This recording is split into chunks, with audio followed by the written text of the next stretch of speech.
E eu recebo com muita satisfação aqui o delegado da Divisão de Crimes Cibernéticos do DEIC São Paulo, Carlos Afonso Gonçalves da Silva, já está ali com o seu microfone em mão. Seja muito bem-vindo.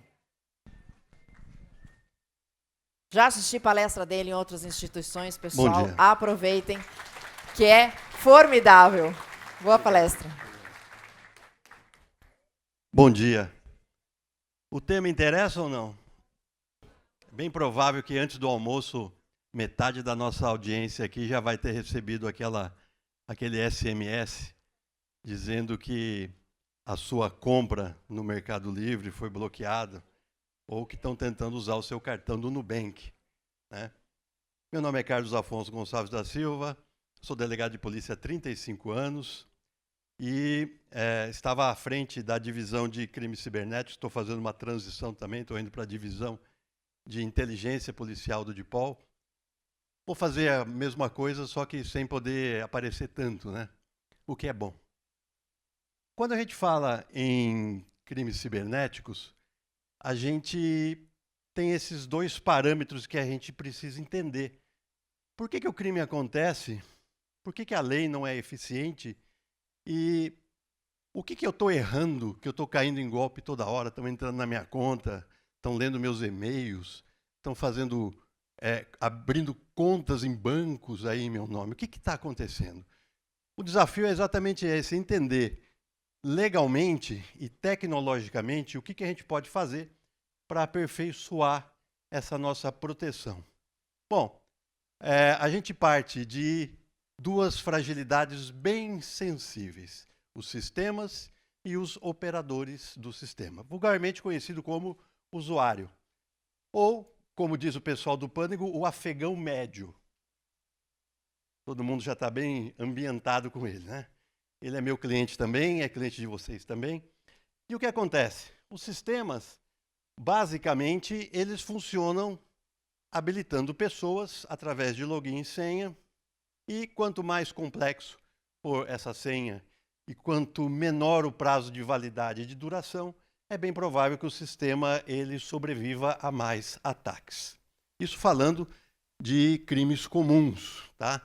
Nós não estamos falando aqui de uma profundidade de fraudes mais evidentes, mesmo porque quando a gente olha a quantidade de golpes e fraudes, a gente vê uma proporção que é de 5% para fraudes e 95% para golpes.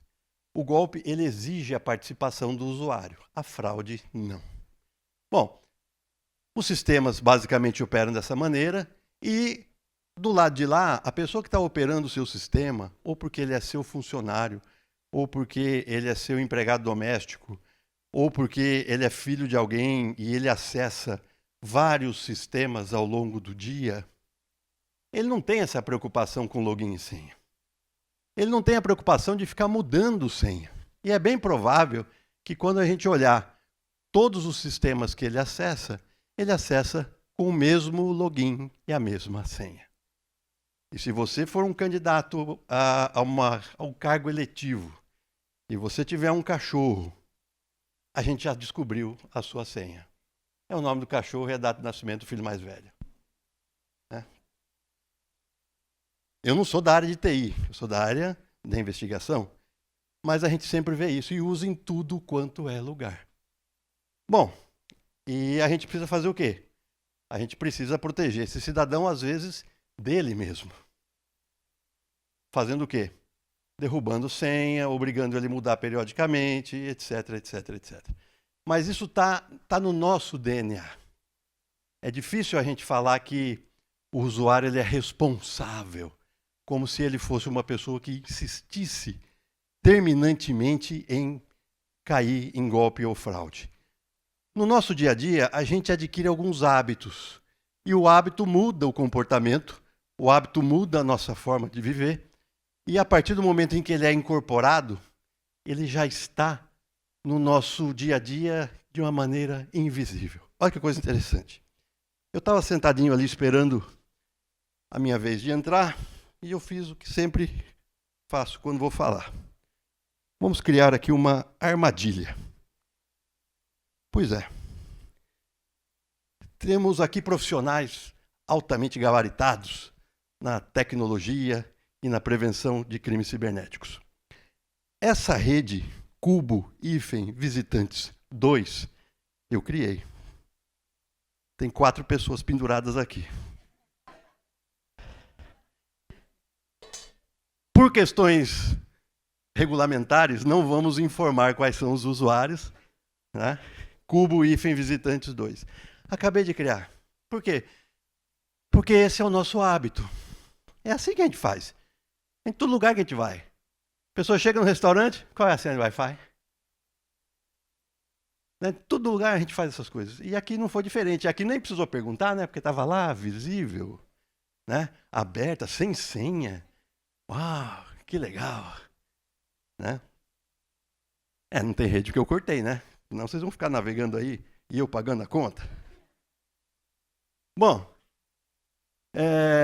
quando a gente fala dos aspectos legais, a notícia não é tão bacana como eu gostaria de dizer para vocês. Por quê? Porque a lei, ela educa o homem, mas ela não muda o comportamento da sociedade de um dia para o outro.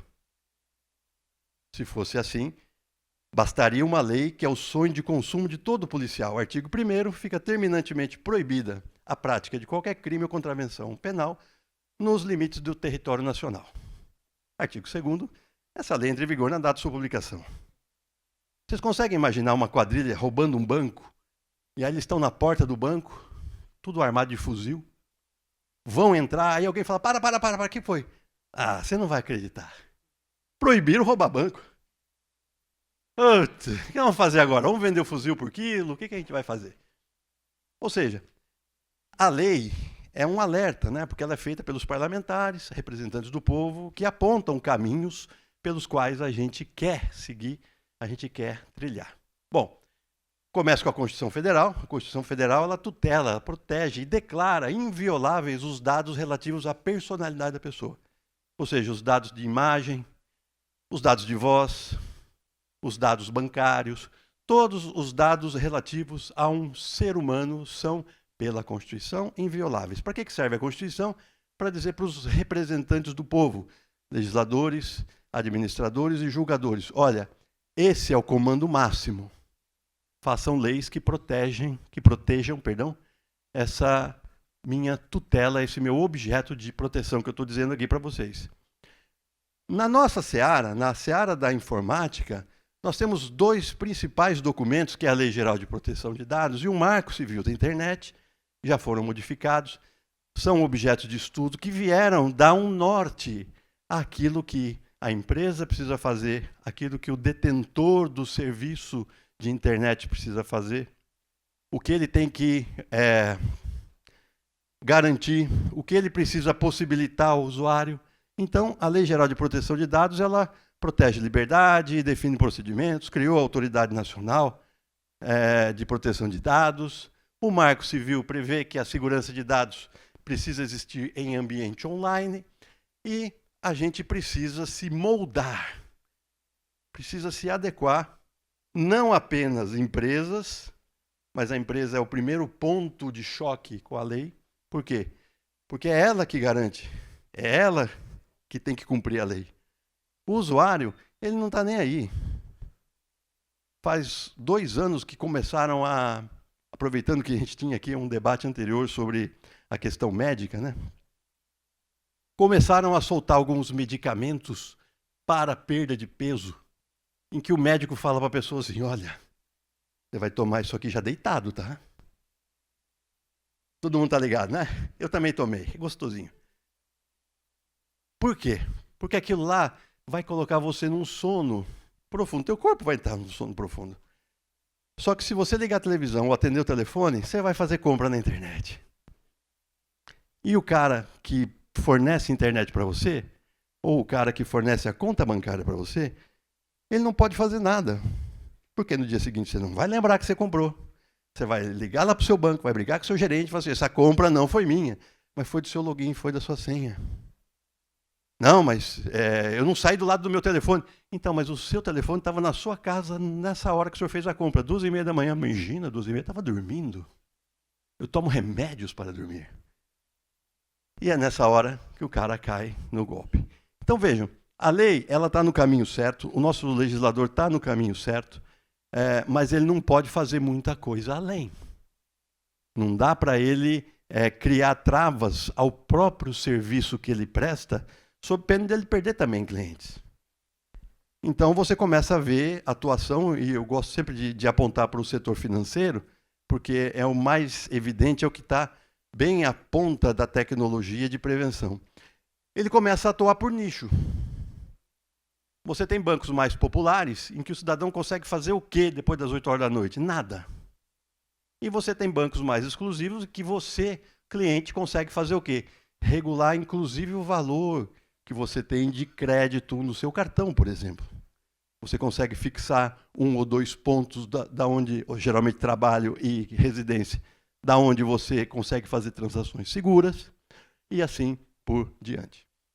Então, o aspecto legal, ele é suficiente, ele é adequado. O Brasil não tem uma disparidade de legislação com relação ao mundo. A nossa lei é muito similar à legislação de todos os outros países. Não tem muita discrepância. Isso falando em questões de tecnologia. Quando a gente vai para direito penal, por exemplo, é o mesmo Código Penal para todo lugar. Só muda o aplicador. Tudo bem? Bom. A tecnologia é capaz de evitar crimes? Olha o que todo mundo aqui faz. Todo mundo aqui faz o quê? Utiliza firewall, utiliza antivírus, utiliza anti-malware, e é lógico, né? Nós, na polícia, nós atendemos todo tipo de clientela. Nós já fomos para empresas relativamente grandes, 800, 700 funcionários, que os caras utilizavam um firewall gratuito, um antivírus gratuito. Nada contra o antivírus gratuito, né? Mas ele ajuda até um certo nível de usuário. Quando você é um empresário, você precisa entender que segurança cibernética deixou de ser gasto e passou a ser investimento. Quanto mais segura a sua empresa, mais barato o seu produto. E assim, em termos de criptografia, em termos de pentests, monitoramento, plano de resposta a incidente cibernético, que seja realmente um plano útil, até a última linha, que eu peguei esse slide aqui de uma apresentação feita no setor financeiro, em que o próprio banco, a própria instituição, ela orienta o seu usuário em questões de segurança. E essas questões, elas são básicas, porque elas são iguais para todos os bancos. O banco vive dizendo que ele não liga, ele não manda WhatsApp, ele não manda mensagem SMS, ele não manda você falar a senha. E todo dia, vocês são da área da informática, deve acontecer a mesma coisa com vocês também têm parente, todo dia eu recebo a ligação de um primo que eu nem sabia que existia, dizendo algo do tipo: então, eu recebi uma ligação do Itaú, mas eu nem tenho conta. E aí? Eu fiz um Pix de 1.600. Dá para pegar o cara? Estou conversando com ele aqui. E tem gente que perde, tem gente muito solitária, né? Fica lá batendo papo com o ladrão, enfim. Em termos de matricialidade do business, até atrapalha a vida do criminoso, né? Porque ele quer pegar o próximo, né? Ele fica ali perdido na conversa. Então, o usuário, gente, ele acaba por ganhar um protagonismo nas nossas ações. Nós não conseguimos dar um passo se a gente não combinar o jogo, recombinar o jogo e ficar explicando a regra do jogo toda hora para o usuário. Não é que o usuário seja uma pessoa de intelecto reduzido. Ele também entra naquele seu modelo mental do hábito. E ele nunca mais vai... Ele fala, tá bom. Né? Ninguém, quando vai baixar um aplicativo, lê todos os termos. E quem fala que leu, às vezes não entendeu. Porque se você leu, entendeu e clicou, né, você já entendeu que você precisa de uma persona digital apartada de você, que não vai ter Instagram, que não vai ter Facebook, né, tal qual os computadores das empresas de vocês, tal qual os computadores da polícia. Né? O que a gente faz com o computador da polícia? Acessa os sistemas da polícia. Não dá para... posso abaixar o Facebook? Não dá. Nem conecta. Por quê? Porque aquilo ali é feito por uma persona que vai fazer um serviço. Né? E hoje, olha que coisa interessante, a tecnologia ela foi barateada.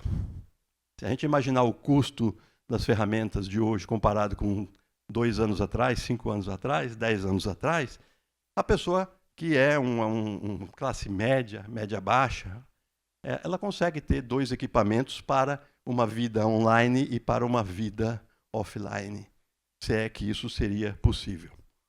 Bom, usuário, a fronteira final, né? Se tivesse possibilidade de colocar música aqui, ia ser a trilha sonora do Star Trek. Né? Lembra? Né? Espaço, a fronteira final. Né? A fronteira final é o usuário. Né? Esse ser desconhecido, místico, carente e que gosta de pagar boleto que nasceu. Né? Por que ele é assim? Por que os crimes cibernéticos cresceram tanto? O marco temporal está aqui, Covid-19. Falando única e exclusivamente com relação ao marco temporal, não a doença em si. Essa doença maldita levou muita gente, perdi amigos. Mas foi a partir desse momento em que a gente tem uma nova fase na humanidade. E essa fase pegou pessoas de todos os espectros e de todas as idades. Nós começamos a nos transportar de uma maneira diferente, a gente baixava aplicativo. A gente começou a nos alimentar através de aplicativo de alimentação. Né? Liga e traz. Agora, a partir dessa semana, liga, traz e liga, que é avisando que já chegou. Né? A gente começou a fazer compras online. A gente perdeu o medo de fazer compra online. E a gente ficou abusado, né? Porque a gente compra agora aonde? No Instagram. Eu comprei uma mala da Louis Vuitton por R$300 e não recebi. Meu amigo, custa 50 mil euros esse negócio aí. Eu achei barato mesmo, viu? Vocês não podem ir lá buscar a mala? A mala não existe, meu amigo. A mala aqui, no caso, é você, usuário. É lógico, a gente não pode falar isso, mas enfim. A gente passou a se relacionar de maneira diferente. E aí vem para o meu campo, né? É o crime. Tiozão da lancha, 60 aninhos, recebe aquela mensagem: oi, sumido. 3 horas da manhã, embaixo da ponte de Pirituba, ele chega com a sua Mercedes blindada e desce do carro. Aí, como diria Fábio Júnior, o amor acontece. Educação. Gente, nós nunca estudamos tanto desse jeito. Por quê? Porque os cursos online, eles nos possibilitam isso. Putz, é legal pra caramba. Eu mesmo fiz algumas coisas, estou fazendo algumas coisas. Tudo isso por quê? Porque com a Covid-19 todo mundo foi para a nuvem. A polícia também foi para a nuvem. Olha que coisa interessante. Nós só registrávamos 3 boletins de ocorrência antes da Covid. Perda de documento, furto e qualquer outra coisa lá. Hoje, nós só não registramos estupro, latrocínio e homicídio. E um número muito interessante, 65% dos boletins de ocorrência do Estado de São Paulo são feitos online. Online, 65%. E mais, é de graça. E mais, e eu falo isso para os meus colegas advogados, ofereça esse serviço para o seu cliente. Ofereça para os seus funcionários das suas empresas. Doutor, eu preciso sair mais cedo, que eu vou fazer um boletim de ocorrência que eu perdi meu documento. Não precisa, senta aqui, eu vou fazer para você. De graça. E isso fez com que nós, da polícia, tivéssemos que sair da noite para o dia, da era analógica para a era digital. Não foi fácil. Vocês sabem que a polícia de São Paulo ela estava com um sucateamento, uma falta de gente brutal. Tanto é que a nossa média de idade suplanta os 50 anos. Ou seja, monitor para a gente tem que ser de 60 polegadas, senão a gente não enxerga. Somos velhinhos investigando. Mas estamos fazendo um serviço interessante. Quando a gente fala de usuário, a gente tem essa fala para o usuário, né? A prevenção em 3 nãos. O primeiro não é: não atenda número desconhecido. Ah, mas se for importante, vai ligar de novo. Vai te mandar uma mensagem, vai explicar. Funciona. Comigo sempre funcionou. Com as pessoas que fazem isso também. Ah, mas é que eu trabalho com o meu telefone. Então, atenda. Mas já saiba o seguinte: se tentarem te oferecer uma vantagem, é golpe. Né? Os golpes mais comuns: falsa central de banco, é o que a gente todo dia recebe a ligação aí. Falso escritório de advocacia. Por quê? Porque os sistemas do judiciário também são abertos à consulta. Então eu tenho uma camada na sociedade de funcionários públicos que, no segundo ano que a pessoa é funcionário público, quer seja ele municipal, estadual ou federal, ele já entrou com uma ação contra o Estado. E ele já ganhou essa ação. E ele tem um precatório a receber. Dificilmente você encontra um funcionário público com menos de 2 anos que não tem uma ação contra o seu ente pagador. Aí como é que eu sei isso? Portal da Transparência. Portal da Transparência. É um absurdo. Para quem tem cunhado, então, por quê? Porque o cara sabe quando você ganhou. Caiu férias, ele sabe que caiu férias. Porque está lá, Portal da Transparência. É assim que funciona. O cara vai lá, pega o nome do cara, vê o salário, vê o CPF, vai para o judiciário, vê os precatórios e liga. E liga. Falando o quê? Que é do escritório, fala o nome do advogado, fala o número do processo. E geralmente isso é quinta ou sexta-feira, final do expediente, e o cara já diz o quê? Olha, precisa recolher a guia do mandado de levantamento. Seu precatório é de R$736 mil e a continha aqui é um pouco salgada, tá? Ficou 98 mil. O cara, mentalmente, ele pensa o quê? 3 dígitos contra 2 dígitos. Estou pagando. E ele paga. E nunca mais o escritório liga. Aí liga bravo para o escritório, aquele número nunca foi do escritório. Então, o não atender, né, falso INSS, falso CDHU, ligam para as pessoas pobres, humildes. O cara financiou a casinha dele de R$50 mil em 180 meses. E alguém fala assim: o senhor pode quitar hoje por R$2.500. Ele vai lá, junta dinheiro com toda a família e paga o boleto. É assim que funciona. Então, não atender números desconhecidos é uma maneira de se evitar esse tipo de golpe. O não responder mensagem de número desconhecido, a mesma coisa. Pai faz um Pix, quem é pai e mãe sabe muito bem disso. Né? Eu já expliquei em casa que é o seguinte: Pix, você vai retirar pessoalmente na boca do caixa, que sou eu mesmo. Então, pai faz um Pix, filho dá um beijo. Né? Ah, você se explora sexualmente para seus filhos? Não, mas eu gosto de abraçá-los, eu gosto de estar com eles e gosto de dar o dinheirinho pessoalmente, sabendo quem é que está na minha frente e para quem que eu vou dar o dinheiro.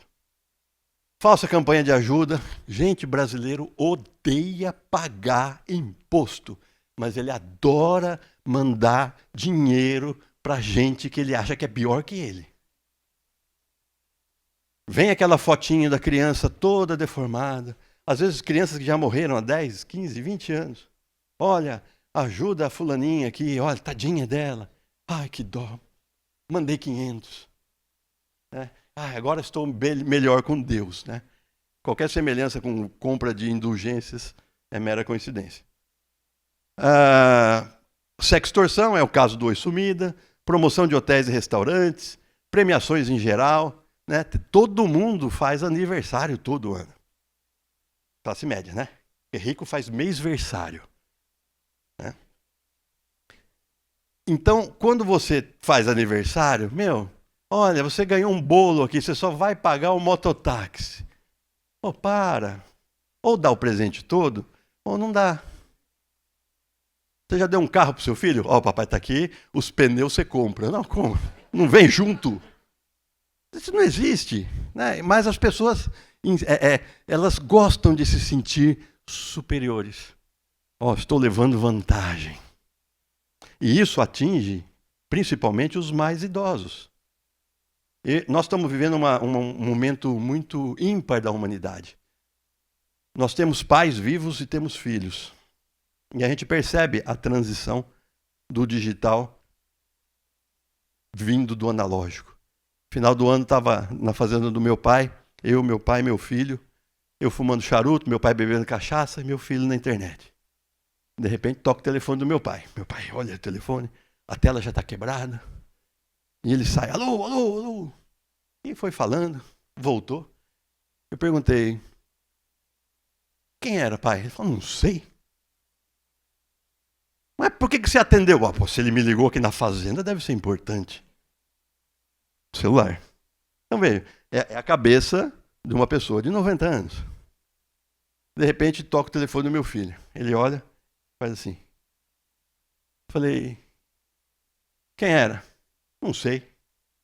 Por que você não atendeu? Ah, pai, ninguém liga para ninguém.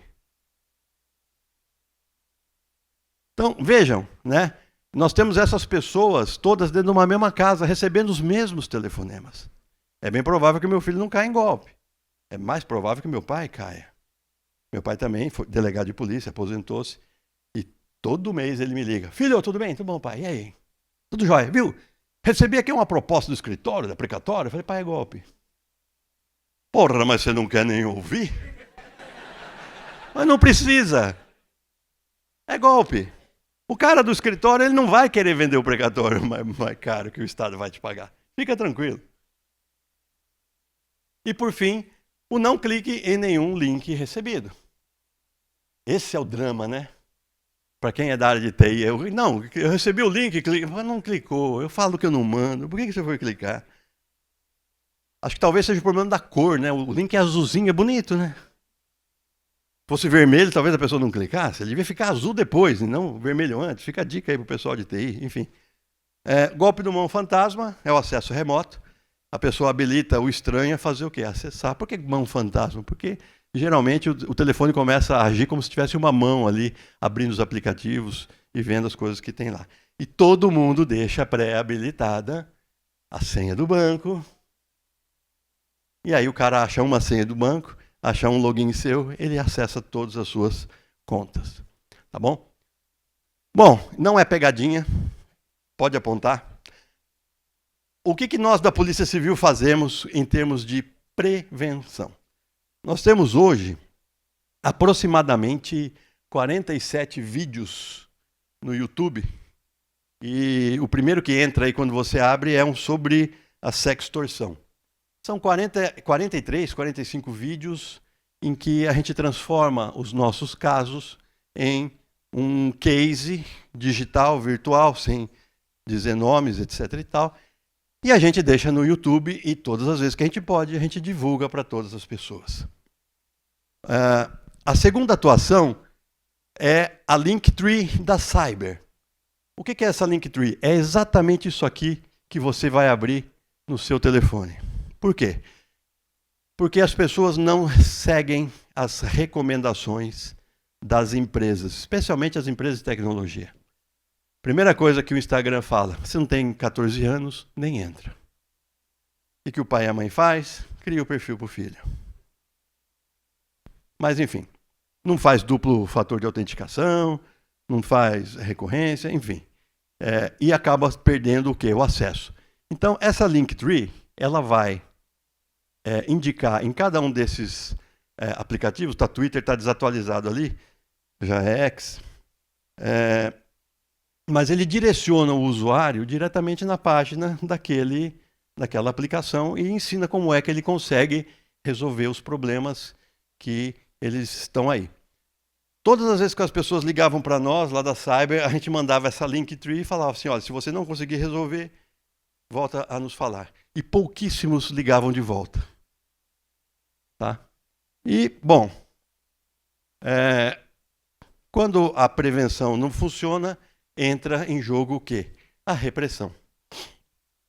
Essa é a divisão de crimes cibernéticos do DEIC, aqui da Polícia Civil de São Paulo, e ela tem 4 delegacias de polícia. A primeira delegacia é de crimes contra instituições financeiras, a segunda delegacia de crimes contra o comércio digital, a terceira Delegacia de Violação de Dispositivos e Redes, mais ligadas ao direito à honra e imagem, Carolina Dickmann. E a quarta é a Delegacia de Lavagem e Ocultação de Ativos. Então, num primeiro momento, quando a gente olha toda essa estrutura, a gente olha essa temática, a primeira coisa que a gente faz é o seguinte: como é que vocês conseguem separar uma lavagem de dinheiro do resto? É muito difícil. Então, a distribuição dos casos ela é feita, num primeiro momento, por temática, né? Se de fato for aquela temática, a gente mergulha ela ali. E, num segundo momento, distribuição 1 a 1, para que não fiquemos ali discutindo questões de competência. Tá? É uma distribuição que não demora mais do que 2 minutos para fazer. Isso evita muito que a gente perca tempo discutindo o sexo dos anjos. Né? O crime já aconteceu. A gente tem pressa, e pressa em investigar. Essa divisão ela conta também com 2 laboratórios importantíssimos. O LabTac, que é o Laboratório Técnico de Análise, que cuida basicamente da extração. Então, todas as nossas operações, vocês vão ver que foram muitas, elas partem da busca para aprender. Telefone, um tablet, um notebook, um Xbox, qualquer device que seja possível se conectar à internet e que possa ter ali transitado informações sensíveis. Hoje a gente conta com uma tecnologia muito útil, é a mesma que as polícias do mundo todo se utilizam para extração, e estamos experimentando e fazendo testes com vários softwares e aplicações que nos chegam ao conhecimento. A polícia não compra muito, mas ela compra sempre. E essa temática é muito importante para nós. Em termos de extração, por exemplo, a gente consegue extrair um telefone celular desde a sua ativação. Isso é muito bacana.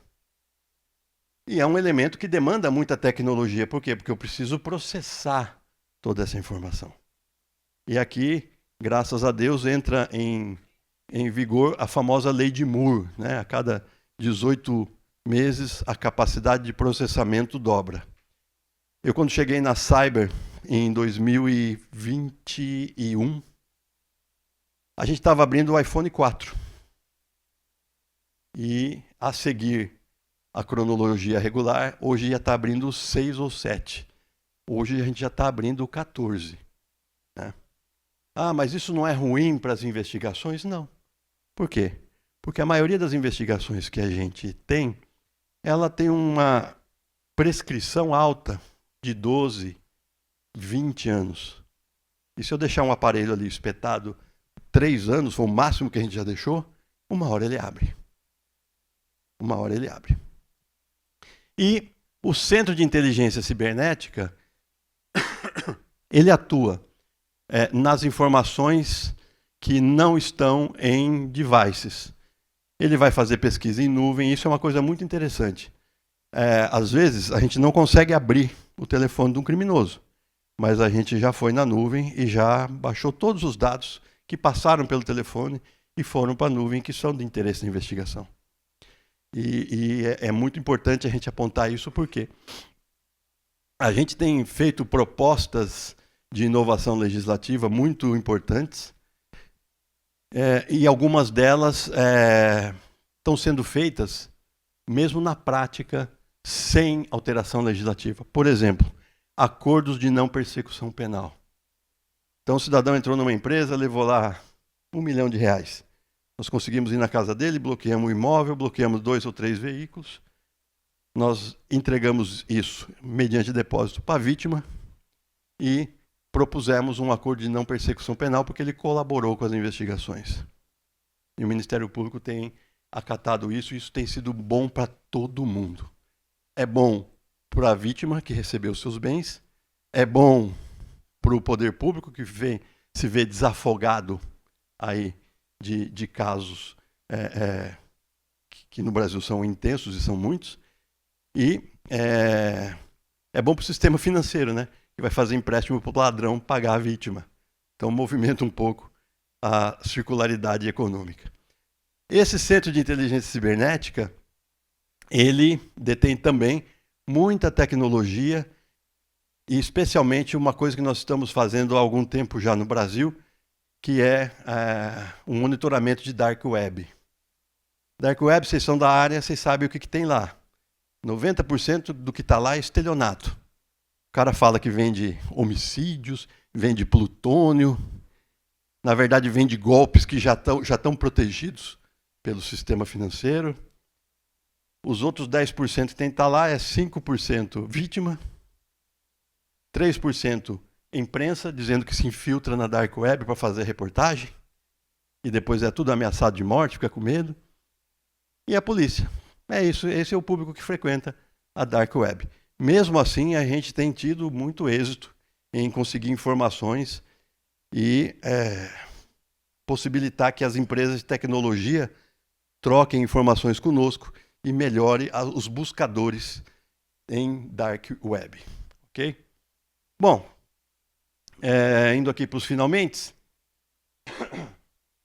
Esses aqui são os números, é a divisão de crimes cibernéticos em números, tá? De 2021 até 2024. Essa aí foi a nossa gestão à frente da divisão. Nesse período, nós montamos 523 operações. A gente só considera operação mais de 5 alvos. Tá? Menos de 5 alvos vai no dia a dia, nem monta operação, vai na investigação pura. Nós cumprimos 2.074 mandados, entre mandados de busca e de prisão. A maioria dos mandados que nós cumprimos são de busca. Por quê? Porque o judiciário brasileiro entende que o crime não teve violência. O estelionato não tem violência. Não tem violência física, né? Vai falar isso para uma senhora que ganha salário mínimo e levaram R$200 da conta dela. Ela morre, porque ela precisa comprar remédio e não tem dinheiro. Então, o nosso problema nunca foi a lei. A lei do Brasil é igual à lei de todos os países. O problema é a aplicação. E falo isso com dor no coração, porque nós dependemos do sistema de justiça criminal. E o sistema de justiça criminal é que faz o mundo girar. E a gente não está conseguindo, com a aplicação da lei, desmotivar o criminoso. O cidadão, para conseguir R$500 no crime